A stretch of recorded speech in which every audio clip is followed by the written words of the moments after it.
একটা মহতী প্রোগ্রাম আমাদের ফোনাকি ইউনিয়নে আয়োজন করেছে। সবচেয়ে একটা বড় বিষয় আমি এখানে যদিও এটা যোগ করা উচিত, সেটা হচ্ছে ওনার যেটা উদ্দেশ্য আমার মনে হচ্ছে মহতী প্লাস হচ্ছে চিকিৎসা জগতে একটা বিপ্লব। কেন বলি? কারণ হচ্ছে আমরা যেটা দেখেছি মফস্বল এরিয়ায় মানুষজন হচ্ছে সাধারণ যেগুলো ফার্মেসি ওইখান থেকে চিকিৎসা নিয়ে ভুল চিকিৎসার কারণে অনেক ওনাদের সমস্যা হয় পরবর্তীতে, যেটা সিভিয়ার আকার ধারণ করে, সেটা ট্রিটমেন্টের মাধ্যমে সারানো যায় না। তো ওনার যেটা উদ্দেশ্য আমার মনে হয়েছে সেটা হচ্ছে এই যে দেশের যে প্রান্তিক এলাকায় যে সকল মানুষগুলো অসচেতন রয়েছে তারা যাতে সচেতন হয়, তারা যাতে বিশেষজ্ঞ ডাক্তারকে সুন্দর করে দেখিয়ে প্রপার ট্রিটমেন্ট গ্রহণ করেন, এটাই হচ্ছে ওনার মূল উদ্দেশ্য। আমি যেটা দেখেছি এই প্রোগ্রামে অ্যাড হয়ে সেটাই হচ্ছে মূল কাজ। এটার মাধ্যমে প্রত্যেকটা মানুষ অন্ততপক্ষে এটা বুঝতে সক্ষম হবে আমাদের অন্ততকে একজন বিশেষজ্ঞ ডাক্তারের শরণাপন্ন হওয়া উচিত, এবং এটার ফলে মানুষ একটা চিকিৎসা জগতে গ্রাম পর্যায়ে একটা চিকিৎসা বিপ্লব হবে বলে আমি মনে করি। এবং এ কারণে আজকের যারা আমাদের সাথে রয়েছেন লদিনুর ফাউন্ডেশন এবং আমি মহানগর সিভিল ইয়ুথ সোসাইটির পক্ষ থেকে সবাইকে ধন্যবাদ এবং আবারও কৃতজ্ঞতা জানাচ্ছি জয়নুল আবেদিন ভাইকে। আজকের এই প্রোগ্রামের মাধ্যমে স্থানীয় পর্যায়ে যে জনগোষ্ঠী স্বাস্থ্য সচেতনতার একটা বিষয় আছে, শুধু মেডিকেল ডাক্তার দেখাচ্ছে না, তারা স্বাস্থ্য সম্পর্কে কিছুক্ষণ আগে আমাদের এখানে ব্রিফ হয়েছে, বিভিন্ন ডাক্তাররা বিভিন্ন রোগের বর্ণনা দিচ্ছে, কিভাবে একটা রোগের জন্য 100 টাকা খরচ করে যে রোগের সমাধান পাওয়া যায় সেই রোগের ক্ষেত্রে আমরা 1 লাখ টাকার উপরে খরচ করতে হয়। পাবলিক যেগুলা ফার্মেসি আছে ওখান থেকে ওষুধ ক্রয় করার মাধ্যমে যে মানুষের রোগের বিস্তৃতি, এইটা যাতে না হয়, মেডিকেল ডাক্তারের যাতে শরণাপন্ন হয়, সেই বিষয়ে সচেতনতা করাই এই ক্যাম্পের অন্যতম একটা লক্ষ্য উদ্দেশ্য। এই ক্যাম্পে যারা এসেছেন সবাই মহেশখালীর ডাক্তার এবং বিশেষজ্ঞ ডাক্তার, বিসিএস ডাক্তার।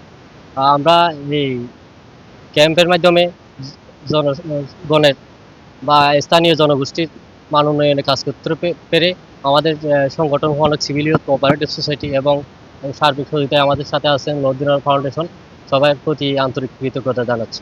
লদিনুর ফাউন্ডেশন হচ্ছে একটা সেবামূলক সংগঠন। আমরা সমাজের বিভিন্ন স্তরে মানুষের অবস্থার করে আমরা বিভিন্ন সেবা দিয়ে থাকি।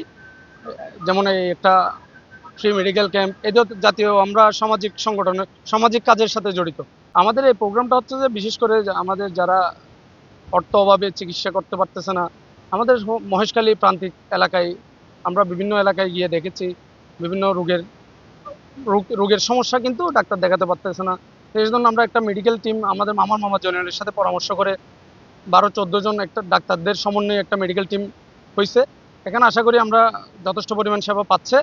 আমরা চেষ্টা করতেছি সব রোগীদের যেন সেবা দেওয়া যায়। আর আমরা স্কুল প্রাইমারি মাদ্রাসার যে শিক্ষার্থীদেরকে নাক কান ছেদনের ব্যবস্থা রাখছি, এখানে আমরা 2 থেকে 2,500 শিক্ষার্থীকে সেবা দেওয়ার জন্য চেষ্টা করতেছি। আমাদের একটাই বার্তা, সবাই সুস্থ থাকুক, আর হচ্ছে যে আমাদের ডাক্তার যে পরামর্শ দিছে সেই পরামর্শ অনুযায়ী আগামী দিনগুলো যেন চলে, সেটাই হচ্ছে আমাদের আজকের বার্তা।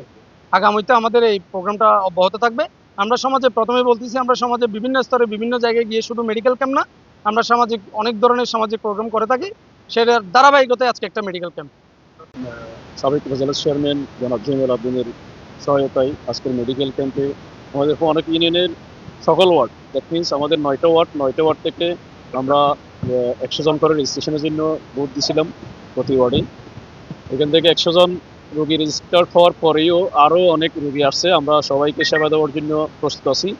এই যেটা জয়নাল সাহেব যেটা ডিক্লার করে গেছেন 4টা পর্যন্ত, যদি লাগে 5টা পর্যন্ত উনি সেবা দিবেন। ডাক্তাররা আছেন, ডাক্তাররা সবাই মহেশখালী ডাক্তার, আপনাদের সেবা দেওয়ার জন্যই ওনারা আসছেন। তো আপনারা সেবা নেবেন। আমরা পর্যাপ্ত পরিমাণ ব্যবস্থা রাখছি এবং নাক কান ছেদনের জন্য যেটা বলছে 2 থেকে 2,500 আমাদের একটা টার্গেট ছিল, ওইটা ইনশাল্লাহ ফিল আপ হচ্ছে। আমরা সকাল থেকেই দেখতেছি নাক কান ছেদনের জন্য অনেক আগ্রহী শিক্ষার্থীরা এসেছেন বিভিন্ন স্কুল মাদ্রাসা থেকে। তো আমরা লদিনুর ফাউন্ডেশন প্লাস মহানগর সিভিল ইয়ুথ কোঅপারেটিভ সোসাইটি আমরা যৌথ সহায়তায় ওনাকে সার্বিক যতটুকু হেল্প করতে হয় আমরা সবগুলোর জন্য ওনাকে সহায়তা করে যাচ্ছি, এবং ভবিষ্যতে আমাদের এই ইউনিয়নে যাতে আমরা আবারও করতে পারি ওই ধারাটা আমরা অব্যাহত রাখার চেষ্টা করছি, এবং সেটা নিয়ে অলরেডি আলাপ আলোচনা হয়েছে। উনি সামনেও আমাদের ইউনিয়নে আবার মেডিকেল ক্যাম্প করবে।